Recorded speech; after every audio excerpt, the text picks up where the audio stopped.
Alright, MP Blue Reach River is the map. And let's throw on that cinematic smoothing really quick.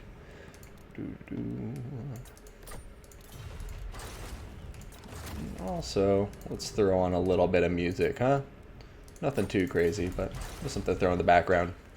So, coming over here to the main formation of the vampires, we're going to be seeing a front line that looks like it's going to consist of a lot of zombies, 5 to be precise, one of them being the Tide zombies. Behind them, we're going to see some skeleton warriors, the Stearnsman Grave Guard, more skeleton warriors, and then the rest of this infantry is going to be made up of the Lizardmen partner here. Going to have 4 Saurus warriors with shields up in the front line. We're also going to have some light infantry here in the form of Skink Cohort, 2 of them. We also have some red-crested skinks for that armor piercing. Some Skink Cohort with javelins, and for the rest of this formation going into the larger units, it looks like we're going to have some Black Knights up front from our Vampire Counts player. Going to be having a corpse cart here for that lovely regeneration as these corpses get wheeled around. I'm not dead yet! He's almost dead. Video capture device. Forgot to turn that off. Then we're going to have a Von Karstein Vampire Lord on foot. And we're not going to go over the items since it's a 2v2 and that takes far too long anyhow. But checking for some missing units. Yep, there we go. We have 3 Chameleon Skinks. They're going to be out front doing some lovely skirmishing and screening of the enemy forces. And then over here we have some sneaky vampire units. Looks like we have Hex Wraiths who are in the forest, and now they're actually going to run out of the forest and just basically allow themselves to be discovered. Interesting pick. I would have thought they would stay in the forest here, remain hidden, and then pop out at the right moment. But enough of the undead and lizardmen. What if the Skaven and Dowie brought us? So for the Ratmen, they're going to be making up the front line of this formation with Skaven slave spears. Looks like we're going to have 1, 2, 3, 4 of those Skaven slaves. Then we're going to have some clan rats. Looks like 1, 2, 3. For the Dowie, we're going to have some lovely gunmen, 3 Thunderers. They're going to be protected by some Dwarf Warriors, and then 3 Skaven Rat Ogres are going to be providing the mass to hold down cavalry units, any other large units, while those Clan Rat Spears get to work. We're going to have 2 artillery pieces, got 2 cannons here, put some pressure on the opposing forces, and then for the leadership we got a Plague Priest on top of this lovely Plague Furnace. And then we're going to have a big hero squad from the Dwarfs here. We have Gotrek and Felix, as well as Grombrindle the White Dwarf. It looks like we picked the right faction banner. And we're also going to have an assassin, so woe to any heroes who get stuck in combat against this Skaven Dwarf force. And not to mention, we have Lord Skrulk down here too, and I imagine he's got the Liber Babonicus, so an ability that's really great at draining the health of single entity models. So we'll see if he uses that. Meanwhile, in the backline, it does look like the Hex Wraiths have dived in and killed off some Skaven slave spears. They're terror routing. They should come back soon here. But once again, just want to reiterate kind of the point from earlier. I would have liked to see these guys stayed hidden until the opportune moment to dive out and catch these Dwarfs and Skaven by surprise. But now they know what's going on. They're turning their cannons around, going to throw some cannonballs into it. Really would have preferred to stay hidden in this forest. And then once they're distracted, absorbed in frontline combat, then you can go ahead and dive in and hit those juicy, sweet targets like the cannons and the Thunderers. Alright, but taking a higher level view, it does appear our Lizardmen and Vampire Coast players here, Magic is Cheating, have taken quite a long approach here, using the trees for as long as possible before they come out into the fire of these 2 cannons. So I like that, showing some patience here. You can see there's actually a lot of the Lizardmen forces over here on the far left, including those Chameleon Skinks, who one of them looks like he's about to get discovered, but these guys are going to be absolutely great at taking out Rat Ogres and pretty much most of the Skaven forces, who are all very lightly armored. And when it comes to counter skirmishing, Chameleon Skinks do have 40% missile resistance, so going to be able to hold out a long time against Thunders and the likes.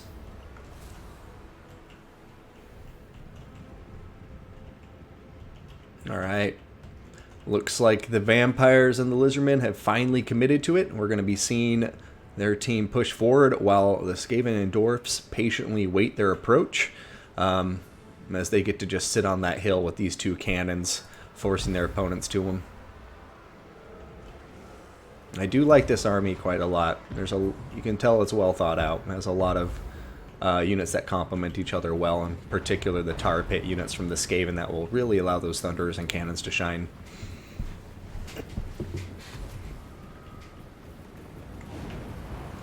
Looks like the cannons are targeting the corpse cart right now. I like that targeting. And get rid of that unit. It's susceptible to artillery fire. It can't dodge. And then we're going to be seeing the Thunderers opening fire on some of these Saurus Warriors with shields.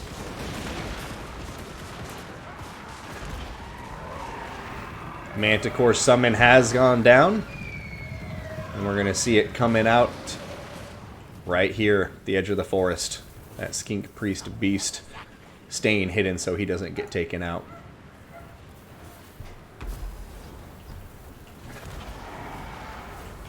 And a Vargulf has been summoned as well. Oh, the dreaded double summon. Go get him, Bat Boy. Alright, Feral Manticore just kind of flying around up in the air for right now. Not liking this too much. You definitely want to see the Manticore get into combat as quickly as possible. But any summon, you always want to make sure gets into combat ASAP. But holy cow, a huge hit on top of Gotrek. On top of Felix. But now it does look like Grombrindle and Gotrek are going to turn around, and they are just going to slice and dice this Manticore like nothing. Oh my goodness, look at that. One other hit, and they're down to half health. Rat Ogres are coming in to support. You have the Vargulf over here who's getting shot by Thunderers, and it looks like he may be close to running out. But yeah, those two summons, I have to say, a bit premature. And we're seeing him get very easily countered by the leadership squad from SuperTeam1. Another Manticore summon has gone down right here. And it looks like the Hex Wraiths are trying to get into the back lines. You know, we're going to be seeing some nice work from the Chameleon Skinks over here, firing into these unarmored Rat Ogres as they're in combat with the Skink cohort. But it's looking pretty grim already. We'll see what happens in the balance of power. It does say the Lizardmen and the Vampire counts are up in first, but at least from the key engagements I see, it looks like the Dwarf and Skaven are in a pretty dominant position, taking care of these Hex Wraiths. They've already killed 2 summons, and you know the other 2 summons are already down, so the balance of power is a bit falsely inflated because those summons are on the field at the moment. And it just looks like they're doing very well in the backline engagements, while the frontline engagements, although they're going to lose overall, these are Skaven Slave Spears we're talking about, and the Plague Priest has just been able to dive through this infantry, doing so much damage. Oh man, these 2v2s are taxing on my computer, so I apologize for the pixelated mess you must be witnessing, but this is a rather epic battle, so well played to both teams so far. My money's still on the Skaven and the Dwarfs at this moment, though. Going to be seeing a Flock of Doom coming down here on top of all of these Rat Ogres and Dwarf forces. And a very nice placement there, getting a lot of units caught into it. But ooh, a beautiful Plague Rash being cast down on top of these Chameleon Skinks, knocking them over, doing a nice bit of damage. The cohort with Javelins is going to start throwing into the Longbeards, but the Longbeards are really tough. 100 armor, they're shielded. They're not going to take a lot of damage from missile fire, especially from their left flank. Oh, there goes another Plague Rash here, eviscerating a few more zombie units. It does look like the Vampires and the Lizardmen frontline, their infantry is actually starting to push through. And we'll see if the Dwarven forces can hold on here. Looks like a nicely timed summon of Plague Monks coming out of the earth and diving into combat against these Graveguard. They may lose that combat in the end, especially since it's the ROR, but at least they are buying much needed time for the leadership on the Skaven Dwarf team to take out all of these large units like the cavalry, and it looks like the assassins actually even going after good old Gorok. And Gorok is one tough SOB, but he's pretty low on health. But oh man, a huge hit on top of the assassin. That assassin may be biting off a bit more than he can chew. And he's going to recognize that and start running away for dear life on all fours.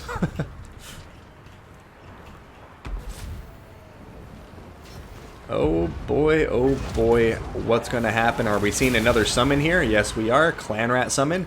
These Black Knights should be dead to rights now. Skaven Slave Spears trying to hold back these skinks while protecting their cannons, and it looks like now that the Longbeards and Dwarf Warriors are actually freed up, they'll come back here to help in the fight too. And that's going to allow the cannons to continue firing away, and we're starting to see on the balance of power that Super Team 1 is taking the lead in a rather significant way. Gotrek and Grombrindle. What a crazy pair of dwarfs we have here. Looks like Rod of Corruption being popped down, causing that area of effect damage on top of all of Magic is Cheating's forces. Thunders over here have been pulled out and look like they're focusing back in, laying down some of that suppressive fire to help out in these engagements. Maybe they haven't been given an attack order. Ah, there they go. Yeah, looks like Dwarf Warriors here are holding down the bulk of these forces. Longbeard's also going to be chasing after some of them. And unless the Lizardmen and the Vampires can get something going really quick, this game's over. And I think it may be over right now, actually, because we're going to be seeing the Von Karstein Vampire Lord stuck in combat with Grombrindle and Gotrek. And, yeah, he's not having a good time at all. Yep, there he goes, the Shatter. And I think we're going to see army losses kick in from there. And a good first game to Super Team 1. Getting a 1-0 lead in this best of 3.